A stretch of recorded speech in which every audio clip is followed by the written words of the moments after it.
the first name.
Welcome to another episode of The Dawn of Shades.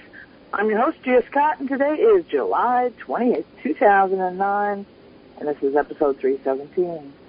Well, folks, July is nearly over, and we're headed into the so-called dog days of summer now, the sultry month of August. And as Simon called the beaches in tall glasses of icy drinks as we try to beat the heat. I'm actually going to greet the month in by going to a local dog show at the Pontchartrain Center here in New Orleans, which is somehow strangely fitting. We'll undoubtedly crowd some other fun things in our weekend, as well as a dog show, I'm sure. So how has your summer projects been? I have to confess, I plan way more than I've achieved, but sometimes that just happens. I tend to fly by the seat of my pants, and my pants plans are usually quite fluid in my leisure time, maybe a reaction to my daily regimen of work, since that seems to be set in stone. Another topic on everybody's mind is the economy. It seems that consumer faith in the economy improving is dropping, while people relocating to jobs is rising, even if that means selling a home at a loss, and that there's more people who have been long-term unemployed than ever before, so long, in fact, that many have ceased looking for work and are now slipping out of the system as unemployed workers. I look at all the information flooding in, and I'm not sure what to make of it, especially as we're told not to worry, that the economy is growing and stabilizing, and thousands of new jobs are created every week, and to ignore the man behind the curtain. So, we watch the drama unfolding before us, and then we go about our everyday business, waiting for the trickle-down effect. So far, the trickle-down in my neighborhood hasn't been too devastating or too exciting. Perhaps it's a case of no news is the best news. On a more positive side, take a look at our website, www.exogenynetwork.com. We have a lot of information up there, including Twitter, Facebook, and right there, front and center, is our guest for tonight, Belinda Gore. I've been anticipating tonight's program all day, anxiously waiting for the hours to pass. So please, everyone, welcome Belinda to the program. Belinda, how are you tonight? I'm fine, thanks. I'm sitting out here on my deck watching the birds at the bird feeder.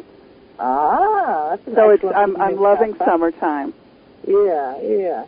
Well, would you please, I got a knot in my tongue already. Would you be so kind as to introduce yourself to our audience tonight? Sure.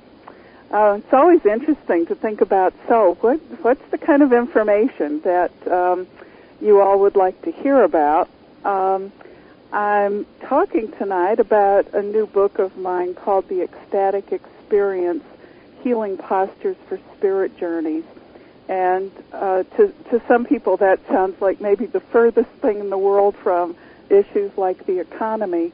But in fact, the ecstatic experience is something that I'm interested in as a psychologist, and for the past 25 years have been studying a method of accessing what we might call expanded states of consciousness or non-ordinary states of consciousness, not using drugs or anything like that, but simply using sacred postures that were handed down to us from our most ancient ancestors.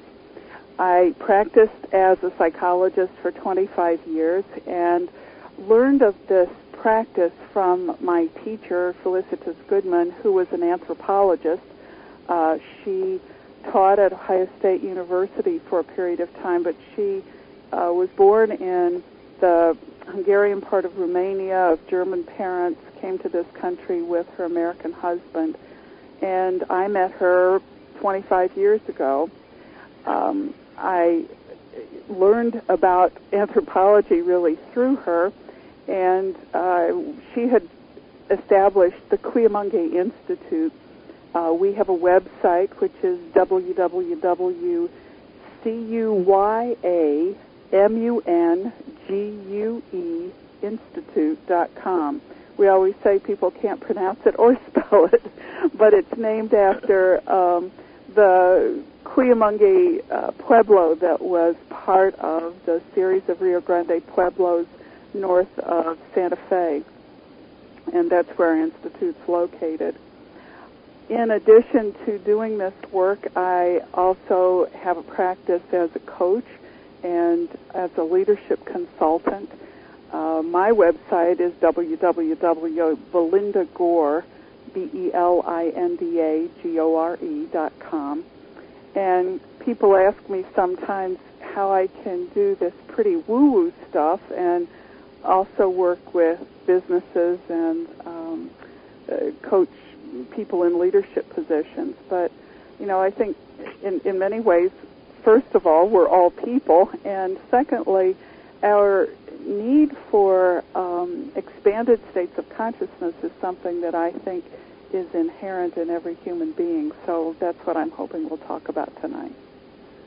Yes. Well, you know, I'm thinking about the Institute itself, and I'm thinking, you know, I have some excellent memories of that area around Santa Fe, Taos, and all that. Beautiful, beautiful area. When were you there? Well, actually, my family is from that area. Oh, really? Yeah. My great-grandmother actually taught school in Taos even. Wow. So, yeah, it's an area that's fairly familiar to me. It's got good memories, you know. I love visiting there. Yeah, it's an area that I think personally would be very encouraging to sort of spiritual journeys. But explain a little bit about sacred postures, because, you know, when people talk about other people posturing and stuff, I think it's going to, you know, sort of a conflict to what you're trying to right. really tell us about. Yes, it's always funny to try to find the right language to talk about things that aren't part of our usual kind of everyday culture. We call these postures or poses because we found in the artwork of native people, indigenous people, ancient civilizations, in the artwork are figures in unusual poses or body postures.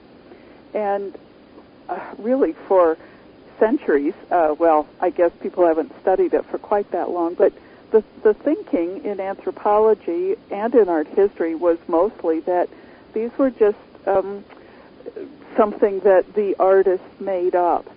Felicitas Goodman made a study of these poses and discovered that the body positioning actually works like software, if you will, to help us use our body's hardware to access multiple states of consciousness.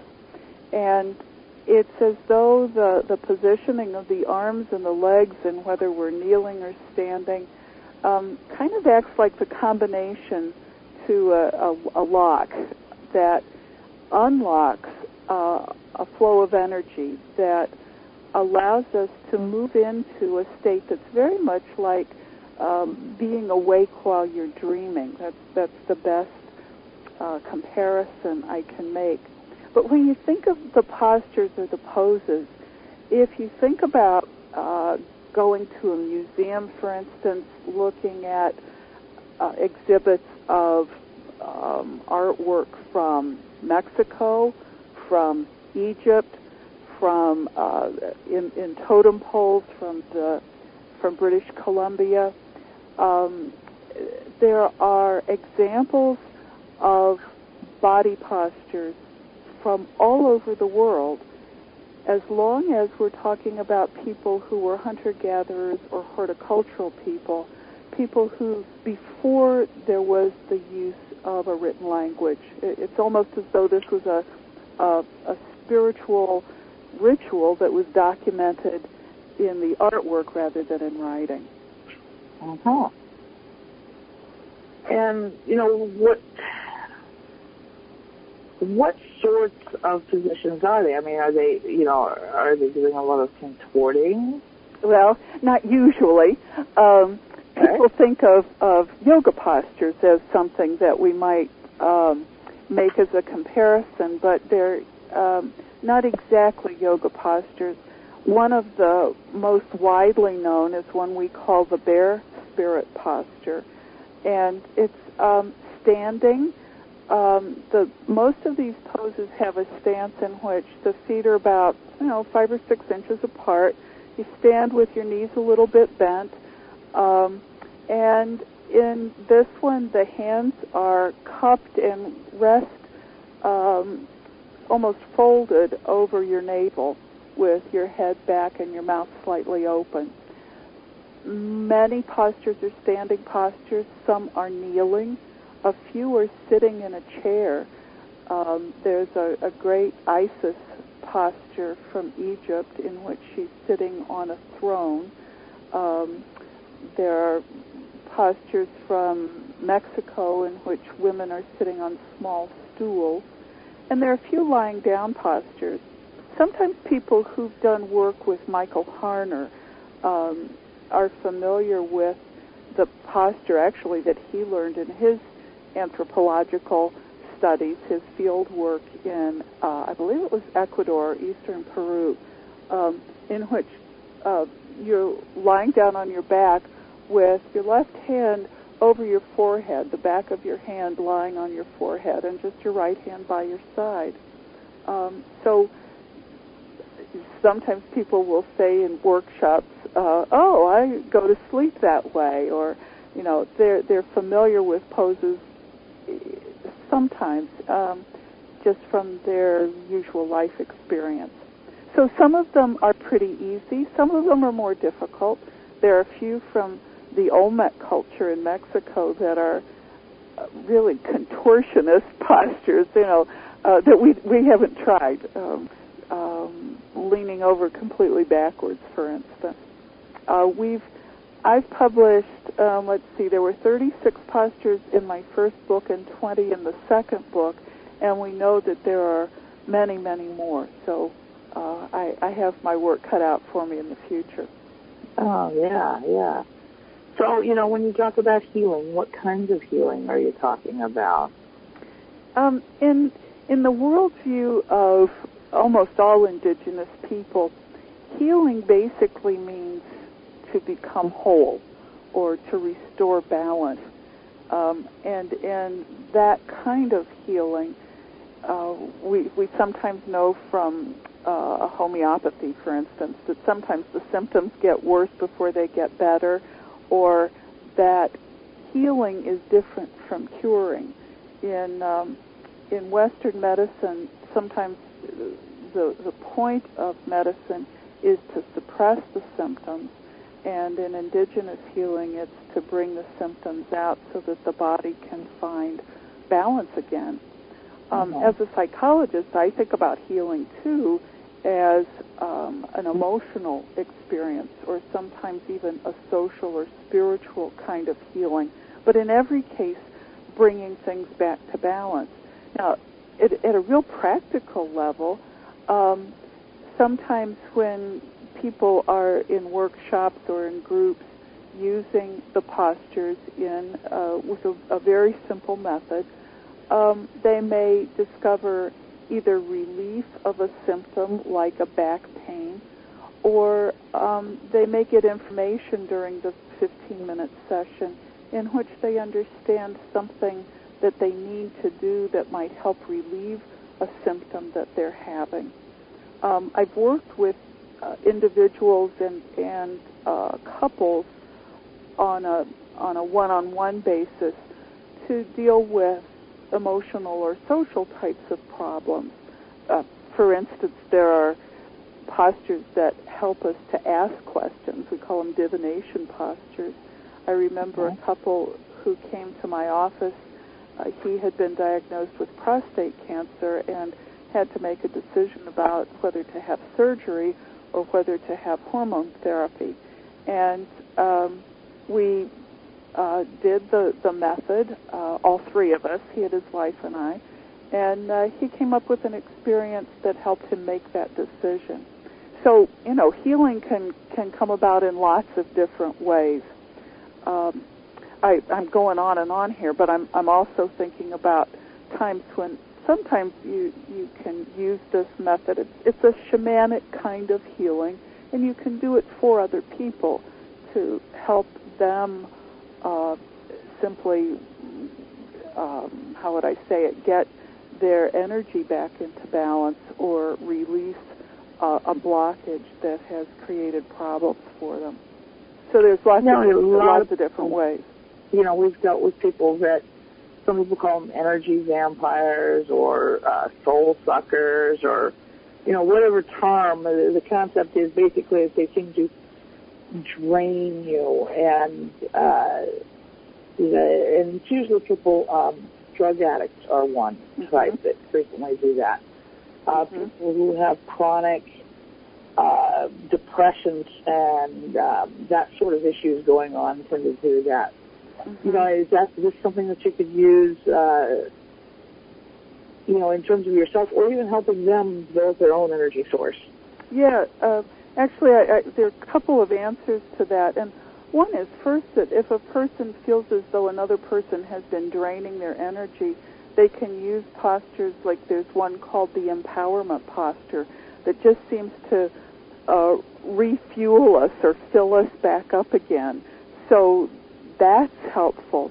But particularly in doing work with people who have been addicted to drugs or alcohol, Felicitas Goodman talked about the need that we all have for ecstasy or for experiences that take us beyond, that expand us beyond the limitations of just our ego identification. And our culture tends not to teach people, it's just not part of our enculturation when we're children to learn how to access ecstatic states. Little kids do things like, twirling around and around till they get dizzy, or swinging, body motions like that, begin to induce a little bit of this kind of an ecstatic state or an ecstatic trance state. But pretty early on, we drop that, and it's certainly not embedded in most people's religious or spiritual training. And so in the absence of a regular means to have ecstatic states, we turn to alternatives that give us moments of ecstasy, but they're not long-lived. So a drug high, for instance, might be an experience like that. The brain is stimulated in a certain way, but because it's an addiction, it takes more and more to get the same state, and then the body begins to disintegrate, and the psyche and soul, I think, begin to disintegrate as well.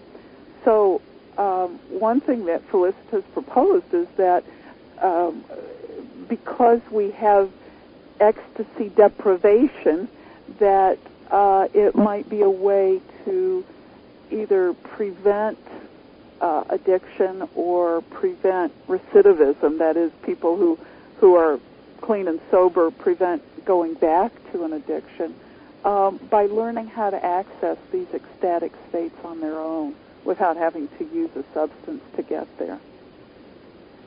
Yeah, that would absolutely make sense to me. If that's what the key is. I know that, I'd often been told that addictions were a soul sickness, the sickness of the spirit. Mm-hmm. And so, it kind of goes hand in hand with that idea. Right. If you take care of that issue, then the addiction will cease to be. Right, right. It's true. And we've, through the Institute, would love to do some research. We're a small organization. We're a nonprofit organization.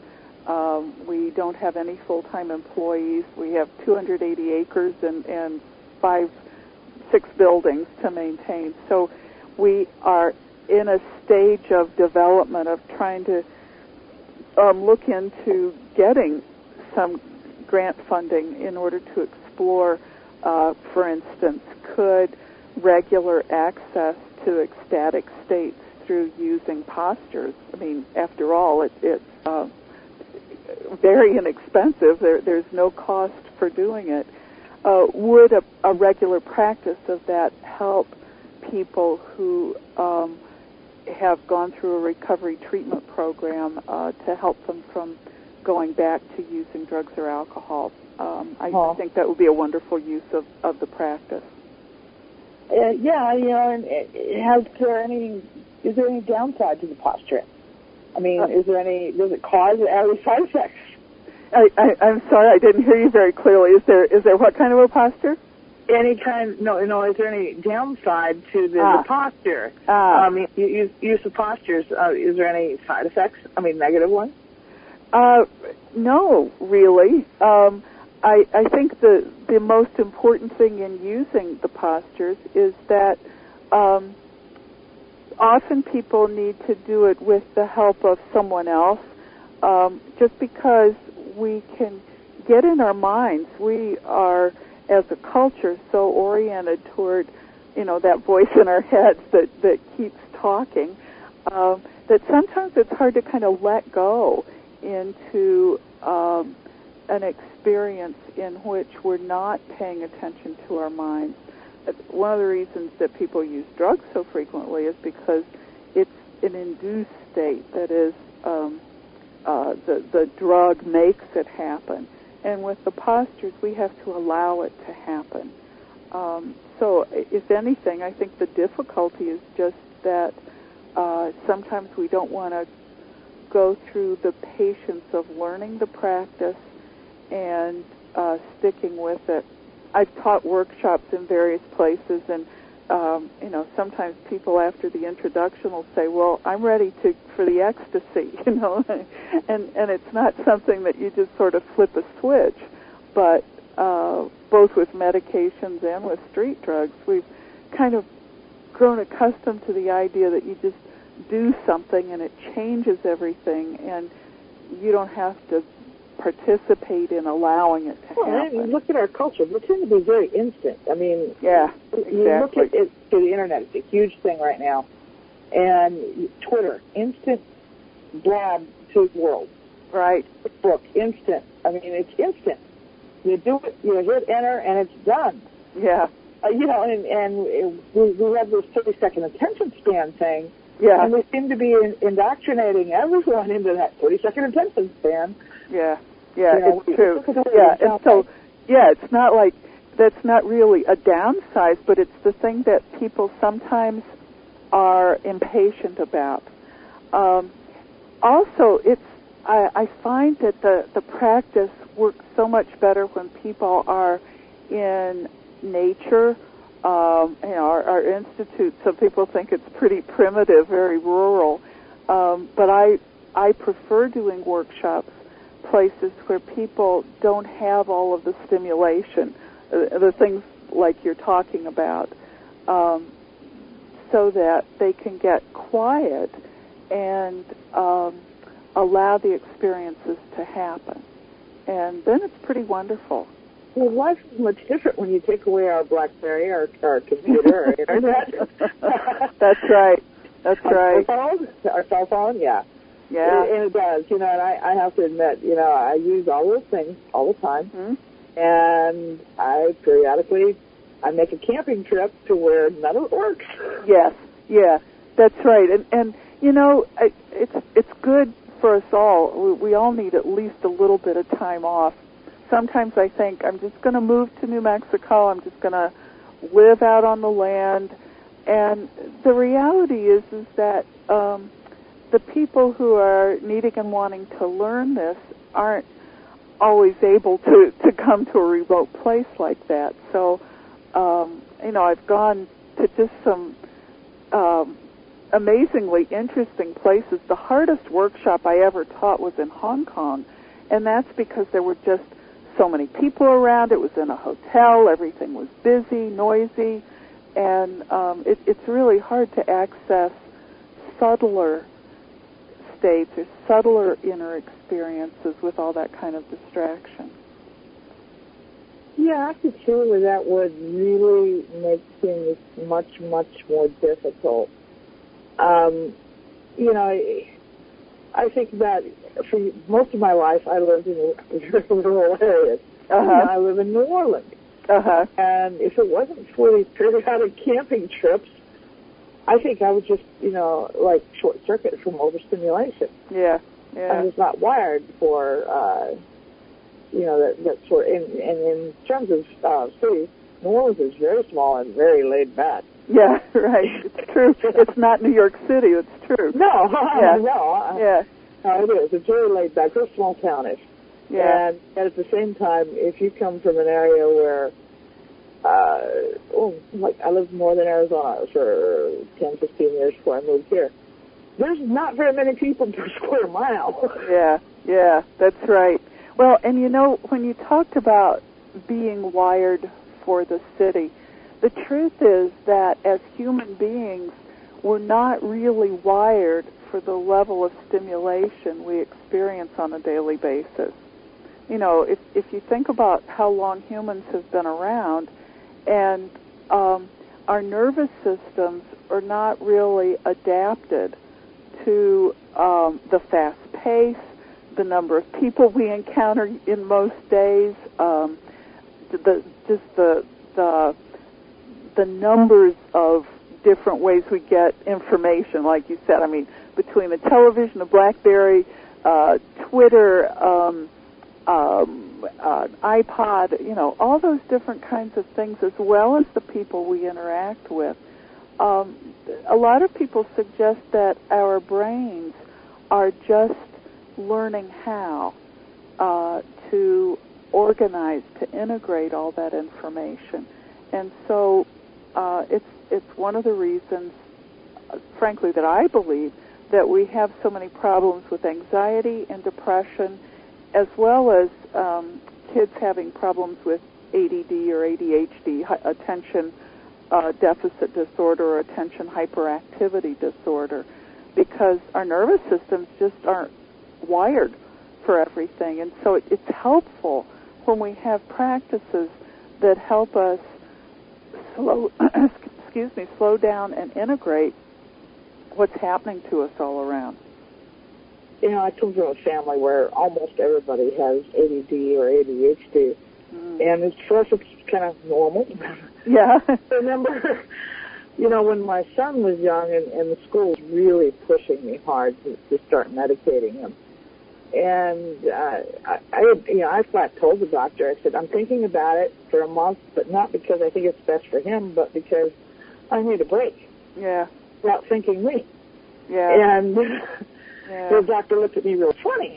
But my solution was every week we went out.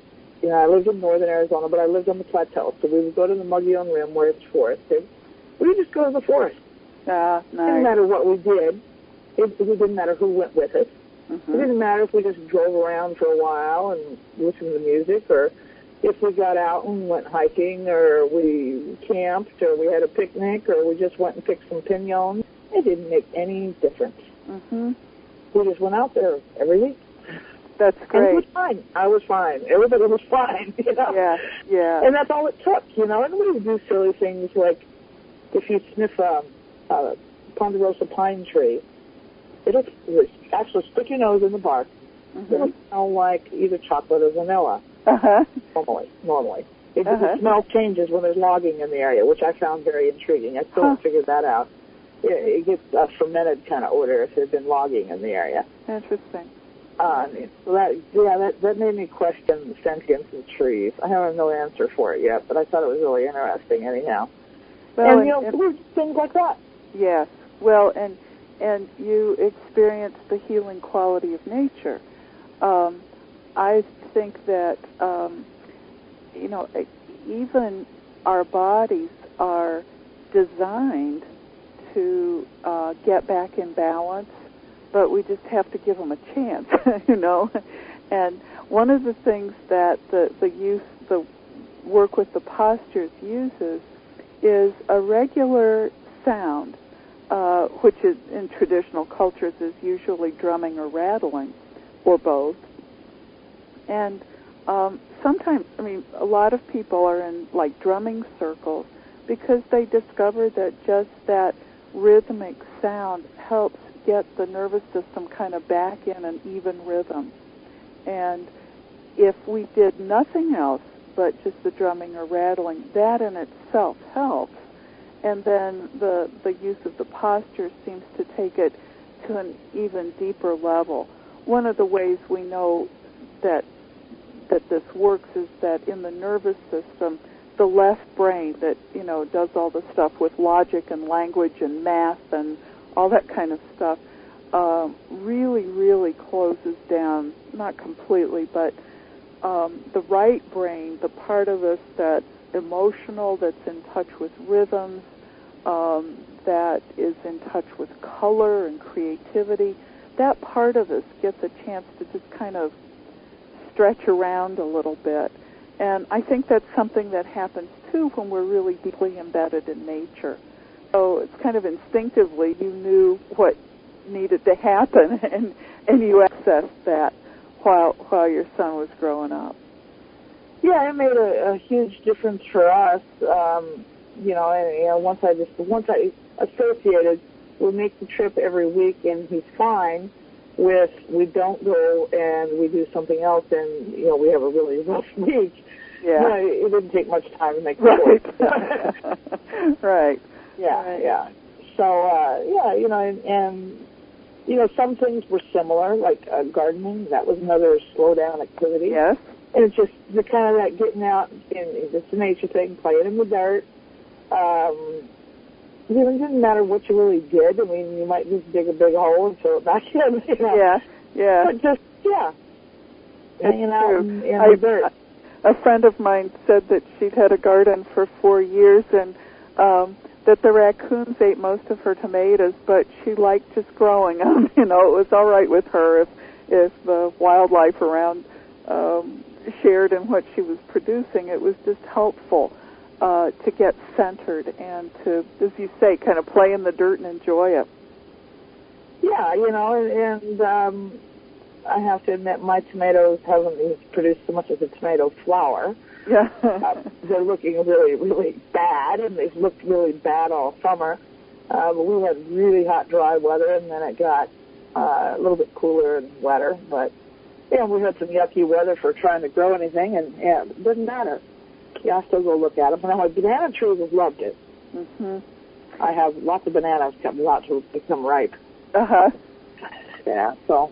Well, in the work with the postures, for people who were horticulturalists, that is, there were hunter-gatherers who basically gathered nuts and berries, fruit, and did a little bit of hunting. And then because the women were the gatherers, they paid attention, learned about the life cycle of plants, and so they started harvesting the seeds and planting their own plants, so that horticulturalists are people who have just really small gardens. In the Southwest, I mean, a lot of the native people have, raised corn. It's almost in the middle of the desert, but they always say that you have to sing to the corn to make it grow.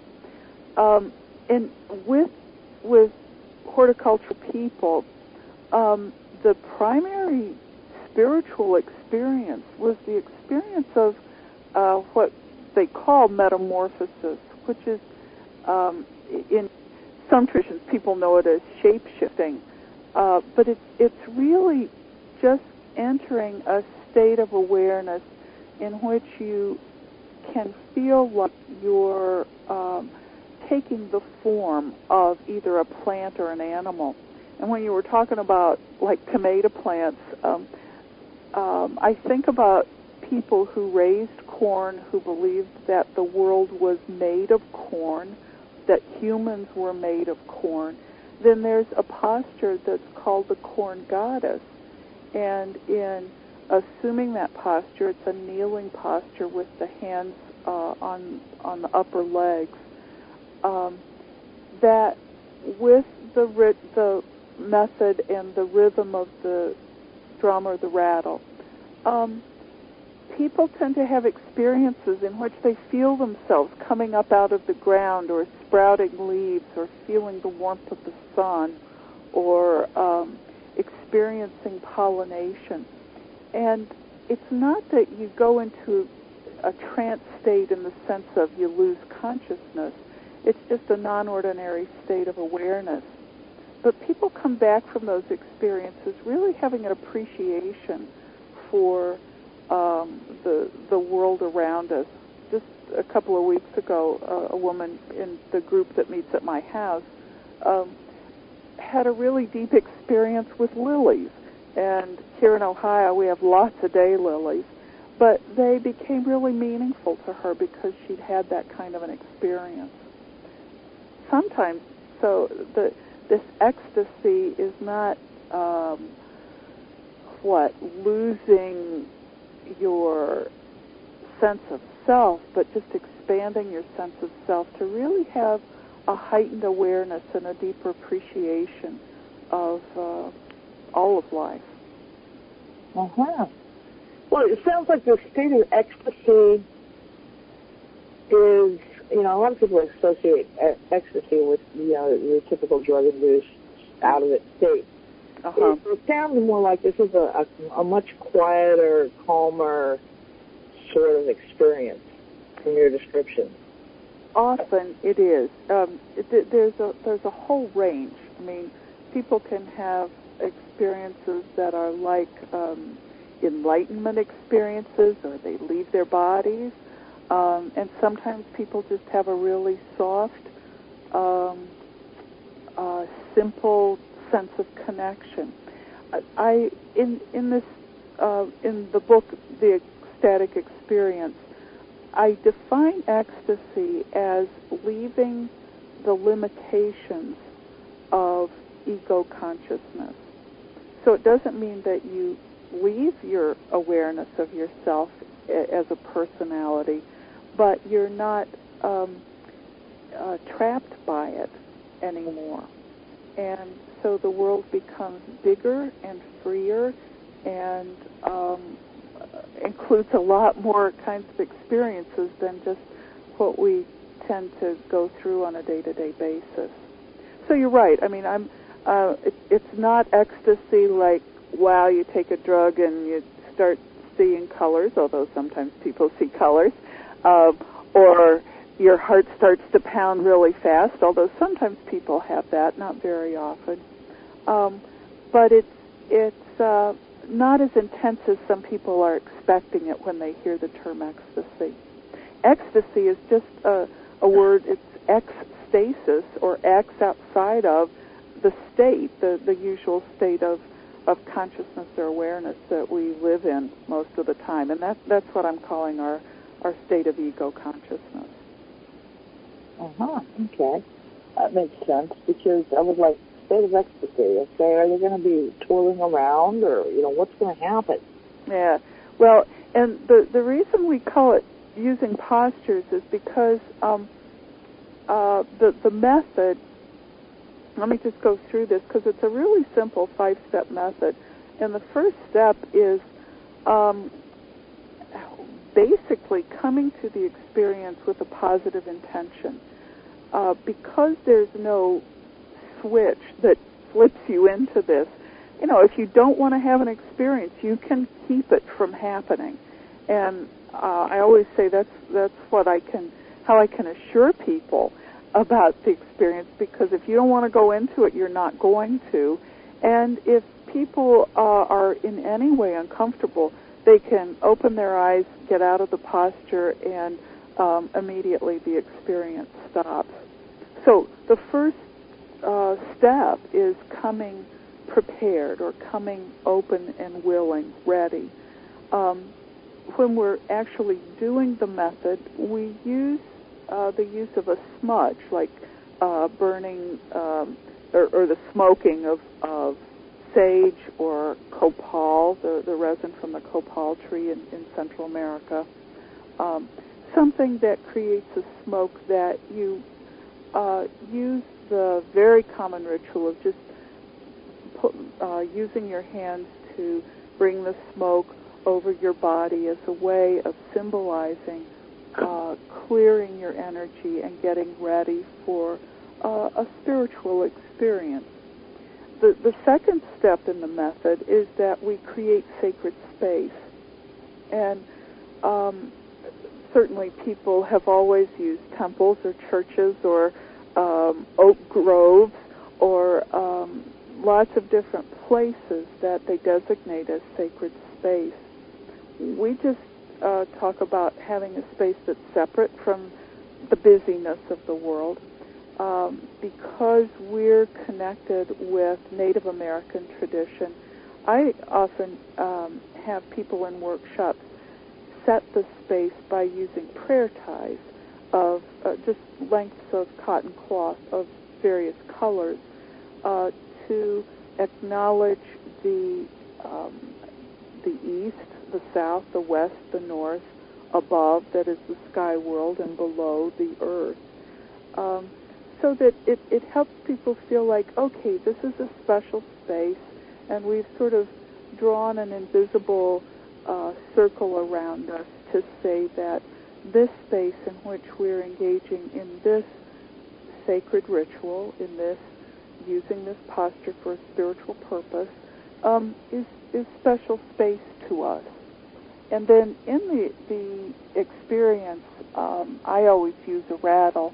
And so we all face the east and invite the winds or the forces or the spirits or the energies of the east to be present. And that's all about, the rising sun, springtime, the beginnings of things. And then facing the south, doing the same thing, calling on the noonday sun, the summertime, the time of growth.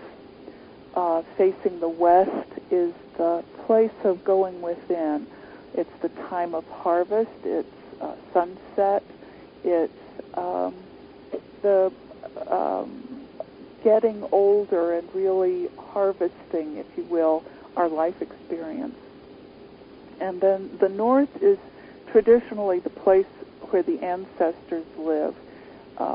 It's nighttime and winter. It's the time, as they say, when the seed is buried in the ground in the darkness, waiting for the rebirth. And then the sky world is everything from the wind and the clouds to the sun and moon and the stars and the Milky Way, and even beyond that, acknowledging that which is above us. And then the earth, which is both Mother Earth, Gaia, which is the archetypal earth, and thinking about it as the material world also. So we're placing ourselves in the center of all of creation. And I'm trying to think of that phrase, and I can't, but that we're the still point. We're the center of everything, and every bit of consciousness is the center of everything. So that's the sacred space in which we hold ourselves. The third step is then just doing a breathing exercise to help slow down that talkative mind that we have. We just use counting breaths, as you take a breath in and exhale and count that as one. Sometimes it helps for people to focus that, in your belly when you take a breath, and the diaphragm goes down, so your belly goes out a little bit, and then you exhale and it goes back down, and that's a count of one. We count 50 breaths because that takes about 5 minutes, slows down the thinking. And then we have chosen a posture that we assume. There are postures that are used for a lot of different purposes, and I can talk about that in a minute. And then the rattling, which It can also be drumming. In the back of my book is a CD that has 4 15-minute drumming and or rattling sessions. And we use 15 minutes because it's enough for people to have an experience. Most of us don't have nervous systems that have been trained to be in that altered state for a long time. So 15 minutes seems to be a good time for most people.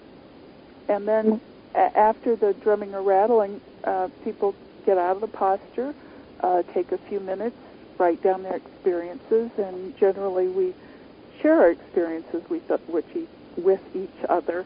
It's kind of like dreams, that you can wake up with a dream and about an hour later you can't remember. You know you had a big dream, but you can't remember what it was. Oh, yeah. So, yeah, right. So it's the same thing with these experiences. We encourage people to write it down to be able to remember it. And then we share it. And it's always interesting how people may have similar experiences using similar postures. So that's the method. Uh-huh. Well, it sounds simple enough that anybody could actually use it. Absolutely. It isn't something that requires years of training and special studies, or it's nothing complex. It's nothing that's going to interfere with other physical, desires or your religion or anything like that. Exactly. That's right. What you have to have is a body. Yes. This is basic body-based spirituality, and in fact, it works because it's what we have in common with our ancestors from 35,000 years ago. I mean, we have postures that are from that long ago, and we can use them successfully because we've got basically the same human body that people had that long ago. And so you're right, it's very simple, and I think we're hardwired for it. I think that our bodies are designed to allow us to shift into different states of awareness, and this is a simple and safe method for being able to do that, as long as we approach it in a respectful and what I would call a spiritual context. So it's that easy. Here's a question that probably is possible. Have you used this at all with handicapped people, particularly paralyzed people? We've used it not completely with paralyzed people, but for instance, healing postures with people who might be in the hospital, or we have several practitioners who work in hospice, and so they're with people who can't stand up, for instance. And so they would do the same, they would position the body in the same posture but lying down. So I mentioned earlier the bear posture, that stand and then your hands are on your abdomen, making like a kind of, the hands are in a soft fist and the knuckles touching to make like a little teepee over your navel. And so you can position somebody's arms in that way. As long as they're able to hear, they're hearing the sound of the rattle, their bodies are in a position, and it seems to work. As I mentioned, there's someone in California. We're going to hold that thought there, Belinda, because we've got to go to break. Oh, okay, great. Okay. I'll hold that story. Yep, hold that story. Folks, it's time for our break. Check out our website, www.exogenynetwork.com, while we're away from your computer. And stay tuned, and the Dawn of Shades will be right back with Belinda Gore.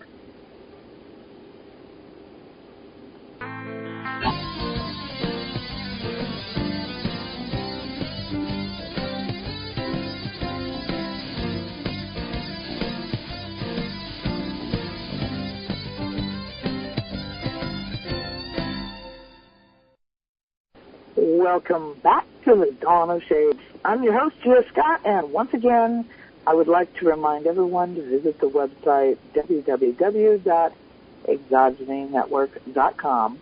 Sign up for the newsletter, wander around, explore the website, let me know what you think of it. There are links there to take you to blogs, Twitter, and even Facebook. If you have a question you wish to have asked, you can email it to me at giascott@gmail.com. I'm monitoring the email during the program, and I'll try real hard not to miss a thing. Now, Belinda, before we start talking again and forget, would you please give the information about your book and your website one more time for people who are tuning in a little bit later in the program? Sure. The new book is called The Ecstatic Experience, Healing Postures for Spirit Journeys. It's published by Inner Traditions and was just released a couple of months ago. I have another book called Ecstatic Body Postures, an alternate reality workbook by Bear & Company, and I think it was 1995. Maybe it's been that long. I'm not sure. Something like that. I'm the president of the Cuyamonga Institute in New Mexico, and our website is www.cuyumungueinstitute.com.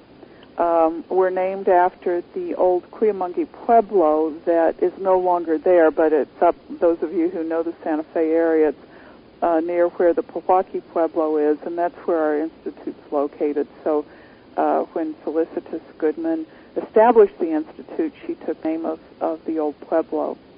I also have a personal website, www.belindagore.com. It's BELINDAGORE. And I have some information on my personal website about the Cuyamonga Institute, as well as the other work I do in coaching and leadership development, and I also work with the system called the Enneagram for understanding personality styles. So that's my information. And if anybody couldn't get a pen to write down CuyamongaInstitute.com, Belinda Gore is much easier to remember. Yeah, right. That's true. That's right. I said earlier when we first started that it's like Cuyamonga is a name nobody can say or pronounce or spell, but it's the name that Felicitas gave the institute, and so we stay with it. She was our founder. She bought the property herself many years ago. And was looking for about 10 acres in the area of Santa Fe, found this site of 280 acres, fell in love with it, and bought it. We became a nonprofit organization. We got our 501(c) status, about 12 years ago. No, longer than that, probably 20 years ago. We've kept the name. That's who we are. Okay. I remember long ago when I first was learning Hopi names. And at first I was looking at them, I was like, I don't even know how you say that. Then I learned it was just written phonetically. Yeah. So you just pronounced it with the series of letters that was there, and you had it. That's right. That's right. So it's just the letters don't look very familiar, that's all. Yeah. And sometimes it does look... you'll see combinations of things like T and L instead of, we're used to in English, it's L and T. Yeah. But no, the T and the L, and it's an odd combination sometimes for our tongue. Oh, I know. In finding these postures all over the world, of course, we discover names that are hard to say and spell, and there's an Aztec goddess. Her name was Tlazolteotl. I'm not sure that I'm saying it right, but she's got a couple of those T-L, T-L-A-Z-O-L-T. It's like hard sequences of letters to remember. You actually threw me for a loop, too. Yeah, right. It's usually if you mispronounce it and somebody comes along that actually knows how to pronounce it, they'll correct you in a nice way. That's right. That's right. They understand. It's a little tough for some of us. Yep. When you talk about the trances and stuff, a lot of people assume trance is like a hypnotic state where, you're completely out of it and you're having visions maybe, or you're doing odd things. Is that what you really mean? No. And thanks for bringing that up, because it's we keep trying to find the right term, and it's difficult. As an anthropologist, Felicitas used the term the religious altered state of consciousness, or RASC. That's a little technical. She then called it ecstatic trance states, because in shamanism, that is the which is really a term that is used to cover a lot of spiritual practices of indigenous people. The state of ecstasy is simply, as we were talking about earlier, the state of being freed from the limits of ordinary ego consciousness. And so when we're talking about an ecstatic trance, we're really just talking about an expanded state of consciousness. The intention in this method is not to lose consciousness, because then you can't benefit from the experience. You don't know what's going on. When I was saying earlier that it's a lot like dreaming while you're awake, it's like having experiences that may be just seeing a color or pattern with your eyes closed, shapes. Sometimes people hear things, or sometimes people see almost like little movies with their eyes closed. Sometimes people just feel energy in their bodies. It's hard to say what it's going to be, but it's not as big and overwhelming as people are expecting, because a lot of times people either expect, losing consciousness or something like a drug-induced state, and it's not as extreme as either of those. Uh-huh. So it's like, for instance, do you remember your dreams much? Frequently, yes. Yeah. And you know how some dreams are just kind of vague? You have a little, just a little bit of an experience, and some dreams are much longer and more detailed. And similarly, with ecstatic trance states, sometimes people have really simple experiences. Sometimes people have pretty elaborate experiences. The safety in it is that at any point you can move your body so that you're out of the posture, open your eyes, and you're not in that expanded state. You're back into just ordinary everyday consciousness. So people don't have to worry about kind of getting lost or not being able to find their way back. Uh-huh. We've talked about the positive benefits. During these sessions of sort of an ecstatic trance, or whatever you want to call it, do people have a negative experience, something that's very frightening to them? It's interesting that people are usually, before they've had the experience, sometimes are anxious about what's going to happen because of, seeing movies of possession experiences or something like that. And this is not that kind of an experience. Nobody is possessed by any other kind of an entity or a spirit. It's just not possible in this kind of expanded state. If someone's frightened, they can always just get out of the state. People do have experiences that when they tell about it, it sounds like it might be frightening. It's a typical shamanistic or shamanic experience to, for instance, the bear who's the healer.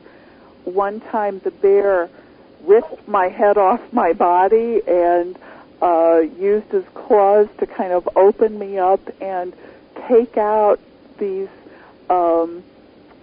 small things that looked like small eggs that were all over my body inside, and took them out and then put me back together again. Now, describing that, it sounds horrible, you know. Yeah, it does. But the experience of it didn't seem horrible. It wasn't frightening. And afterwards, I felt great. So when people talk about frightening experiences, it depends on whether you're hearing it or you're experiencing it. And if somebody's experiencing something they don't like or they feel afraid of, we always tell them to just open their eyes and break the posture. That almost never happens. But it's available as the safety net.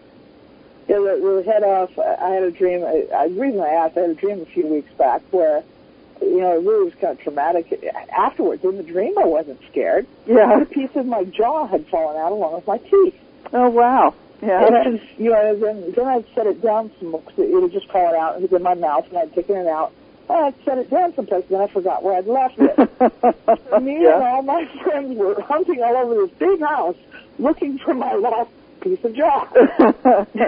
Which sure sounds just about as bizarre a dream as you can have. Yeah, yeah. And, you know, I'd had it the night before program, and the person I had on the program happened to do some dream interpretation. Mm-hmm. And, you know, her interpretation was essentially that I had some things to say that I wasn't saying. Uh-huh. And, but it was a strange dream, and it sounds like it should have been painful or scary or something. But, you know, really the only bothersome thing in it was that I had set it down and lost it, and we were all looking for it. Yeah, exactly. That's right. So it wasn't a scary dream, you know, and so these trance experiences are generally not scary experiences. And even in dream work, and, you know, as a psychologist, I've done a lot of dream work over a lot of years, that one of the things that's beneficial both in dreams and in trance is if there's something that seems frightening, to face it and find out what it is and what it wants. And that way we take away the fearfulness of something. You know, we're just facing it. And so, you know, you faced losing your jaw, and I faced having my head ripped off by the bear. And in both cases, it was fine. Now, I have to admit, if I'd had a dream about a bear, I happen to be rather afraid of bears. And if I'd had a dream about a bear, I might be, or, you know, or a trance involving a bear, I might be afraid. Yeah. Simply because, you know, experience has taught me bears are big, fast, and have large teeth. Yeah, right, and big claws. Yeah, big claws. Yeah.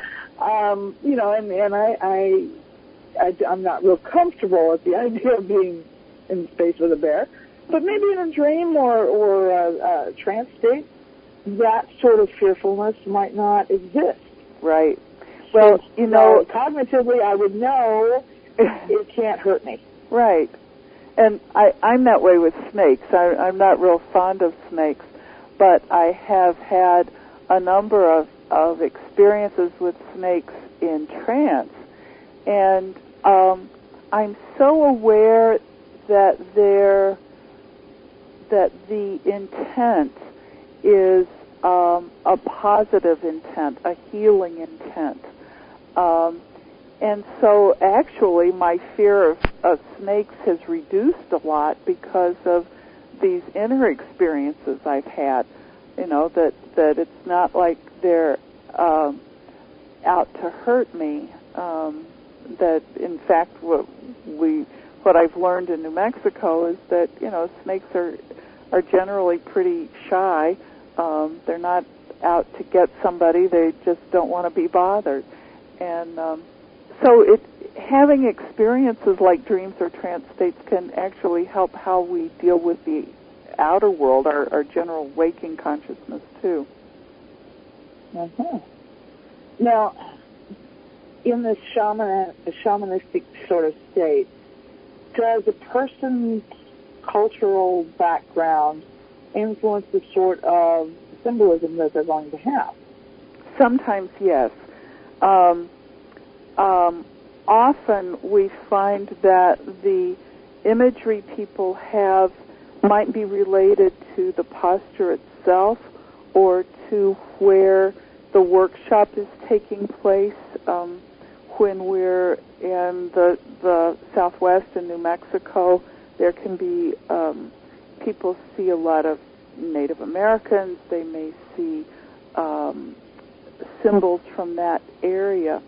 But Felicitas always talked about one group she had in New Mexico, and there were two nuns who were in the group, and their imagery was very Christian. They saw a vision of the Virgin Mary in the trance, while other people in the group may have had, visions of bears or kachinas or other kinds of things. So sometimes we do welcome what we're familiar with. Once, many years ago, in a trance experience, the spirit said that the spirits like to come to us in forms that are familiar to us, so that we're not frightened. So very early on, I used to have trance experiences with Disney characters, so Mickey Mouse and Pluto and Donald Duck. I had a couple of those, I think, sort of humorously to make the point that it can be anything, that the important thing is the meaning, that we're understanding meaning that goes beyond our everyday awareness. So, does that answer the question? Do you think? Yeah, because I was just curious. Somebody that comes from different parts of the country, different cultural backgrounds, different religious backgrounds.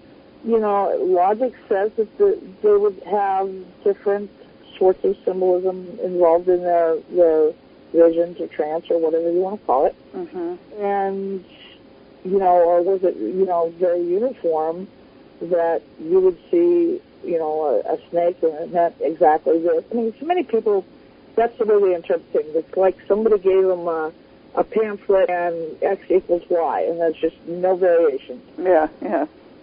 No. And was it that simple, or was it a little more complex than that? Yeah. It's always surprising to me, though, how, I've done workshops in New Zealand and in Chile and in Portugal and Toronto and around the country, different parts of the world, different parts of the country. And many people have experiences with animals and with the natural world. So it's not so much, gee, I had an experience with a snake, and a snake means transformation, or a snake means this, but rather that it's almost, I'm going to use the term archetypal, that there are some symbols that really go beyond one culture or another. And I always encourage people to pay attention to what is their own experience, not what do they think it should mean, but what does it really mean to them? What are they feeling, rather than what do their minds tell them this is supposed to be about? Mm-hmm. Yeah, that makes sense. I mean, too often, there again, it's back to that 30-second mentality. Right. That we expect an instant answer, and sometimes the whole point isn't the answer so much as the question. Right. Yes. Good point. That's right. Yeah. It's been just, my experience is that, sometimes the whole point of the exercise is to learn there is the question, and the answer really doesn't matter. Mm-hmm. And so what would you say is the biggest benefit for someone to start using these postures? Mm-hmm. Actually, there are different levels of benefit, and the most basic one is that it's good for our bodies, and we seem to feel better afterwards. One of the things that we know from some research is that during this experience experience of the posture, which is both the preparation and then the 15 minutes of rattling or drumming. One of the things that happens is that in the brain there is a greater than normal production of beta endorphins, or endorphins are naturally produced chemical substances that provide us with an experience of pleasure or well-being. And so we know that there's an increased production of the endorphins. So afterwards, people just feel better, and that's a benefit in and of itself. I mean, most of us go through life, and, you know, we rate our days according to the degree of pain, not the degree of joy. Yeah, right. So, you know, feeling better is great. And then people often have experiences that help them better understand their lives, or that help them feel like who they are is so much bigger than this ordinary little person who gets up and goes to work and, you know, just has an ordinary life. It kind of expands our horizons, and best of all, gives people an experience of being connected with spirituality, with the world of spirit. However you happen to believe that, as you said earlier, this isn't about a religion. This isn't about a dogma or a belief system that you have to sign up for, but that people feel a sense of belonging to the universe, and that the universe has more meaning for them, which I think is a pretty good deal. Yeah, because we all, you know, if you think about it, we all know somebody who is the center of their own universe. Okay? Yeah. Nothing else matters. And, you know, I keep thinking, you know, would it be possible to expand somebody else's consciousness beyond themselves? Mm-hmm. Because, right. You know, they really are. They're so self-centered, they don't realize there's no empathy for others. I mean, they're usually a less than thrilling person to spend time with. Right. You know, yes. They may be a coworker, they may be a relative, they may be a friend of a friend or a spouse of a friend. Somehow you're inflicted with this person that you can't just avoid. Yeah, you'd like to be able to send them off for a week, you know, to let them have some experiences to kind of get them better grounded and have more empathy and more sense of concern and connection with the rest of the world. Yeah. They are. They're just people that really. Sometimes you just want to smack. Okay. Right. Right. And the problem is that even smacking them won't smack sense into them. So. No, but it might make me feel better for 30 seconds. Yeah, right. But yeah, they do. They aggravate because they absolutely cannot understand even the point of why someone will give a gift to someone else. I mean, sometimes they're literally that self-centered. They only give gifts in terms of what is going to get them anyhow. Mm-hmm. And, you know, that sort of person that's so incredibly self-centered is all too common, and most of us do deal with them. And it would be so nice if we could enlighten them a little bit. Exactly. Yeah, that's true. Expand the universe. Yep. Okay, we've got, you know, what would be some pluses? We've already talked about there really aren't any minuses.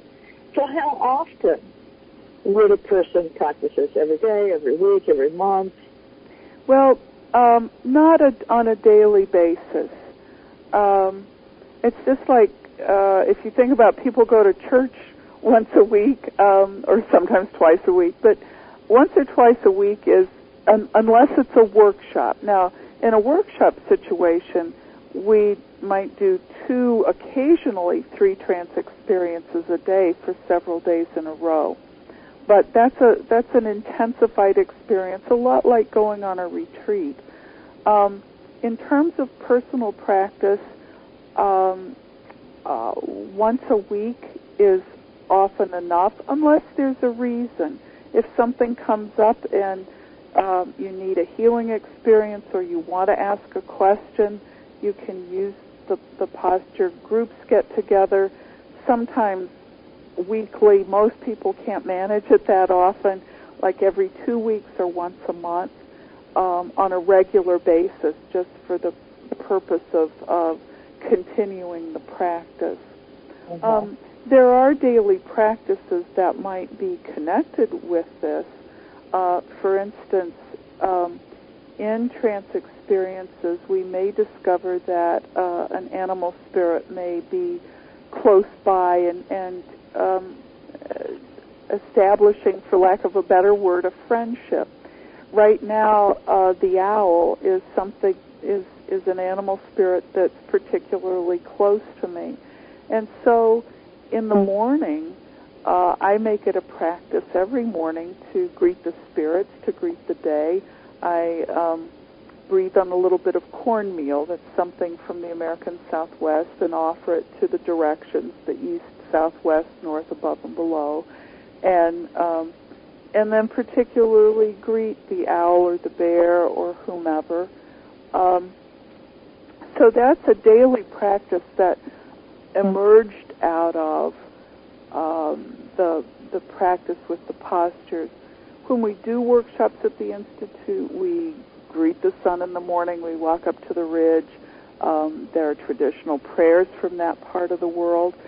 Wherever I am, I may teach people those prayers because they're part of what the Institute does, but it doesn't have to be certainly from the American Southwest. It's something that acknowledges our place in the universe every day. But most indigenous cultures will have a song, a prayer, yes, something special ritual to greet the morning. Yes. Possibly to the day. Yes, that's right. And so doing that is a way of sort of continuing the worldview and the experiences that people may have in ecstatic trance states, or, using the postures. Yeah, that's fascinating. And that's good. It would really sort of help connect to the, the overall vision experience that you were having, even though you didn't actually enter a trance, or meditate or whatever term. And you're right, there is no comfortable term. That's right.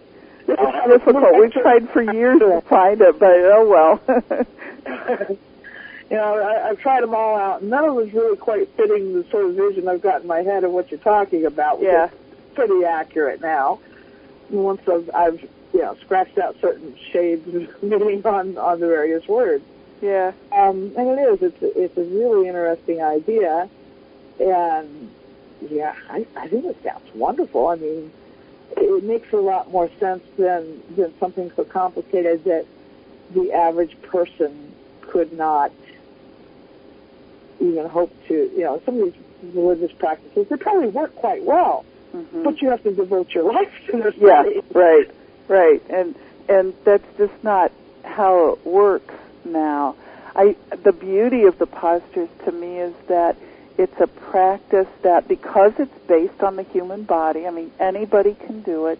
It's simple and it's safe, and it helps to restore that connection with the rest of the world that indigenous people have. I can make that present tense too.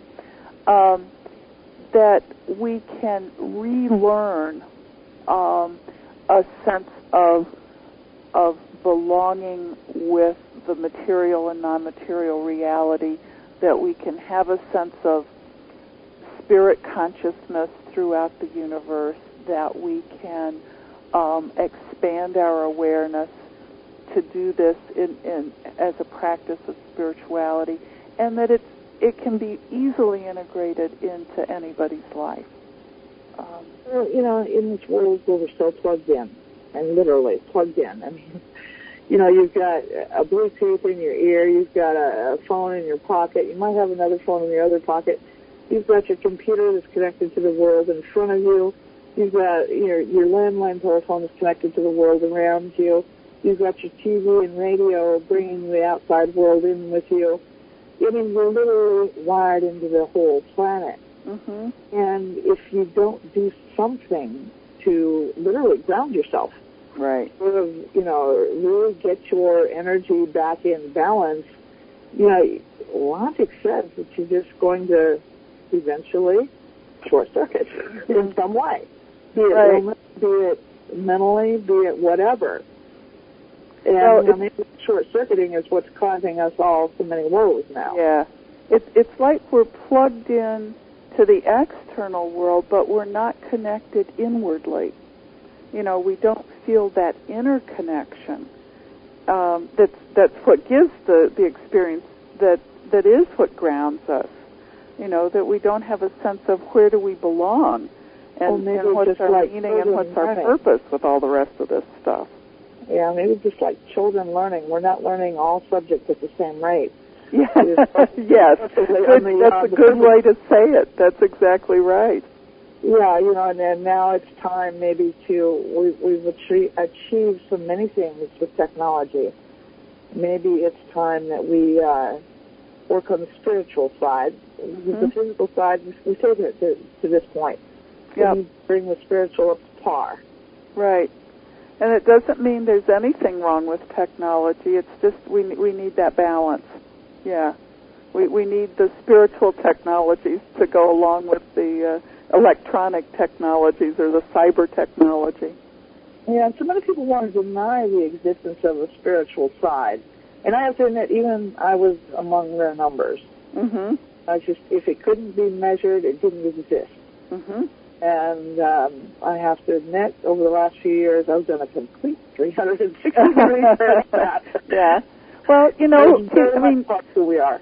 For most of us, in growing up, we're taught to, in school, we learn about the material world. We're taught objectivity. We're taught all of those things that are part of the left brain experience. And so because that's how we learn, of course we would have this attitude that that's what's important. That we haven't learned to recognize the reality of the non-material world. And until we have experiences that teach us that, that there is something beyond the material world, it's easy for people to discount it. But that we lose something in that. And one of the reasons that I have stayed with this practice so long is that it is a practice of direct experience, that all we teach is the method, and then you have your own experience. We can come in a can with the book.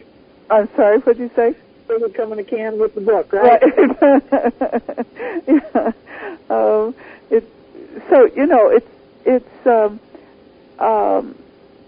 It's just to give people an opportunity to understand the reality of so many dimensions of consciousness.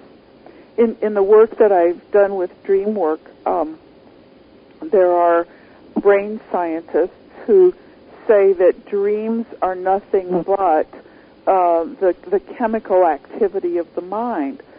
And when I read that, I kind of had to laugh, because from that level, that reductionistic level, that's what everything is just the chemical interactions in the brain. And, I think everybody would agree that their experience of life seems to be more than just chemical reactions in the brain. But at one level, you can reduce it to that.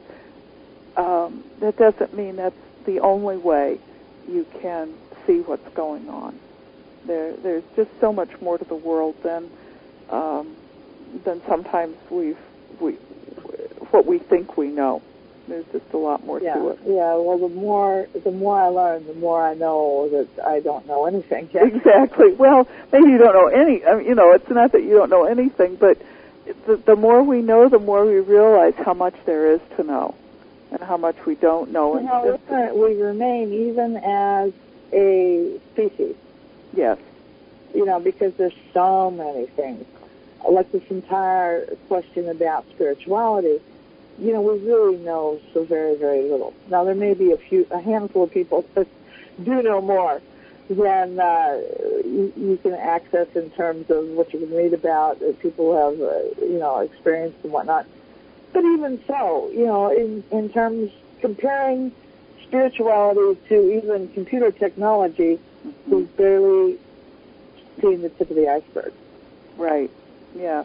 Because we spent a lot of time studying computer technology and not really a lot of time studying what, if you will, spiritual technology is all about. Well, in a sense, we have to look at it indirectly. It's sort of like we've got to sit in Iowa and study the ocean. But at the same time, we know that when we integrate a person's religious beliefs with the medical treatment that they're receiving, that they are more likely to get well.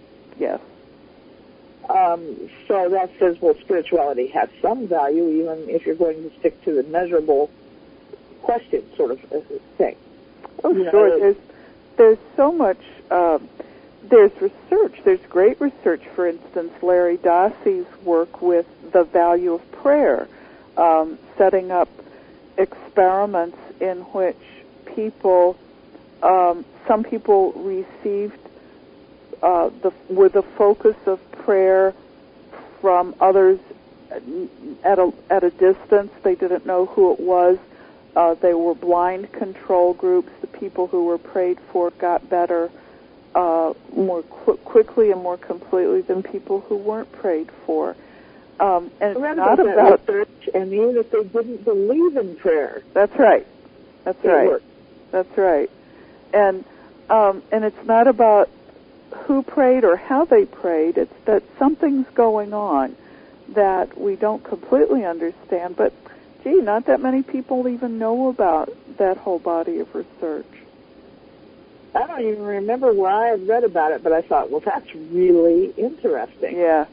Yeah. And it kind of made me a little bit. I'd always been uncomfortable when people would say they were going to pray for me because I didn't agree with them on what. I always felt kind of awkward with it, like they just told me they were going to cast a spell on me or something, Yeah. And it kind of increased that feeling in a sense, because you wonder then, can somebody influence you by prayer, even if it's, not something you regard as your best interest? Mm-hmm. So, that raised another can of worms for me, but at the same time, when prayer was to help somebody become well or something like that, that's a different sort of thing, and, help them find whatever it is they're needing, rather than trying to influence their behavior.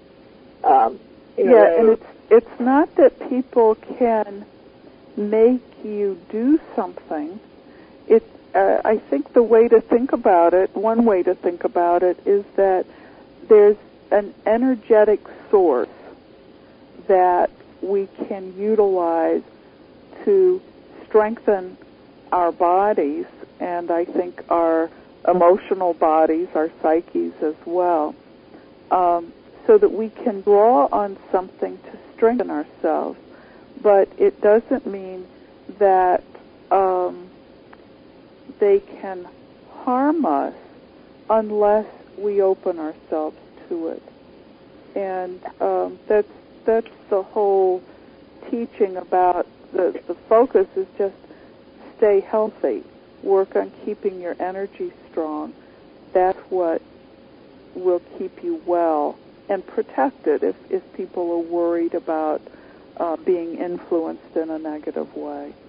Yeah, and that makes much more sense that that it really can't control you so much as supply you with energy to do what you need to do. Mm-hmm. And in that sense, it's like when I have any friend that's sick, I have some friends that belong to various prayer chains and whatnot, and even though I don't agree necessarily with their religious beliefs, mm-hmm. I'll tell them, well, so-and-so, could actually use some prayers. Mm-hmm. after it's not going to hurt, and it might help. That's right. That's right. Yeah, and so far apparently it's worked. I mean, it's just, whether, they would have got better on their own, I don't know. Mm-hmm. But, yeah, it's an interesting thing. Now, have they used the trances in terms of helping people that have been severely injured in trauma and whatnot? Yeah, it would have to be somebody doing it for them, because a lot of times they can't even be moved. They're in their hospital bed, and Lord only knows what's happened to them in an injury. Mm-hmm. I don't have direct experience with working with someone who has had a trauma like an accident, who may be unconscious. I do have experience with people who have had emotional trauma, long-term emotional trauma, and that being in a group of people who are doing ecstatic trance can definitely be supportive to people in healing from that trauma. And then, as we were talking about in the first hour, even in hospital settings, you can have people assume a posture and do rattling with them. And we know that it's been helpful in helping people make the transition in dying. Well, Belinda, this has been fascinating, but guess what? We are out of time. Here's one last thought that you'd like to give real quick. Well, just that that things like that. This is a practice. We've said it before. It's simple, it's easy, and it's safe. And I encourage people to just be open-minded to what we're naturally endowed with, what we're gifted with or hardwired with in terms of our capacity to be both healthy and expand beyond what we think we're capable of. Okay. So great. Thanks. It's been fun talking with you. I enjoyed it. I want to thank you, Belinda, for coming and joining us tonight and being such a fantastic guest. I've enjoyed the program tonight. I hope all of the audience has as well. And I hope that you also found that it provided plenty of food for thought and more illumination for your personal journey towards truth. Join us again next week as we bring you another fascinating episode of The Dawn of Shades. With that, we're out of time. I'm your host, Gia Scott, and good night.